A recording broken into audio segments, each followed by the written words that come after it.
રાધનપુર ભાભર વચ્ચે સર્જાયો ગંભીર અકસ્માત. ઘટના સ્થળે એક 13 વર્ષના બાળકનું મોત.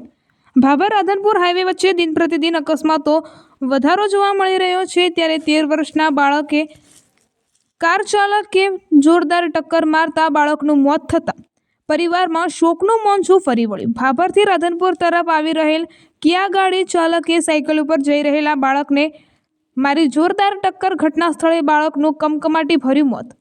કૃષ્ણ પ્રહલાદભાઈ રાવળ રહે ઉજ્જૈનવાડા, ઉંમર 13 વર્ષ, સાયકલ ઉપર જઈ રહ્યા હતા ગૌશાળા દૂધ લેવા માટે. કિયા ગાડી ચાલક ટક્કર મારીને થયો ફરાર. ઉજ્જૈનવાડા ગામના પાટિયા નજીક બની અકસ્માતની ઘટના. આ ઘટના ઘટતા સ્થળે લોકોના ટોળે ટોળા દોડી આવ્યા. લાશને પીએમ માટે રાધનપુર સબ ડિસ્ટ્રિક્ટ હોસ્પિટલ ખાતે લાવવામાં આવી. રાધનપુર સબ ડિસ્ટ્રિક્ટ હોસ્પિટલ દ્વારા લાશનો પીએમ કરી બોડીને વાલી વારસાને સોંપવામાં આવી. આ અકસ્માતની જાણ થતાં ભાભર પોલીસ ઘટના સ્થળે આવી પહોંચી. 13 વર્ષના બાળકનું કમકમાટી ભર્યું મોત થતાં પરિવારજનોમાં શોકનો માહોલ. ભાભર તાલુકાના ઉજ્જૈનવાડા ગામના પ્રહલાદભાઈ રાવલના એકના એક દીકરાનું મોત થતાં સમગ્ર ગામ અને પરિવારમાં શોકનો માહોલ છવાઈ ગયો હતો. મળતી માહિતી અનુસાર અકસ્માત કરનાર દર્શનભાઈ શંકરભાઈ મકવાણા નામનો યુવક કાર ચાલક અકસ્માત કરી ફરાર થયો હતો.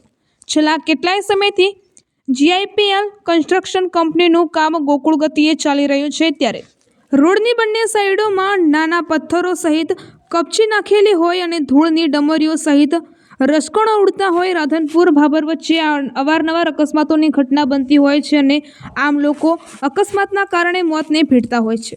સ્થાનિક લોકોની પણ એવી માંગ ઉઠવા પામી છે કે જોયા જીઆઈપીએલ કંપની દ્વારા સત્વરે અને જલ્દી આ રોડ રસ્તાનું કામ કરવામાં નહીં આવે તો હજુ પણ કોઈ મોટી દુર્ઘટના બને તો નવાઈ નહીં તેવું પણ લાગી રહ્યું છે અને લોકમુખે ચર્ચાઈ રહ્યું છે.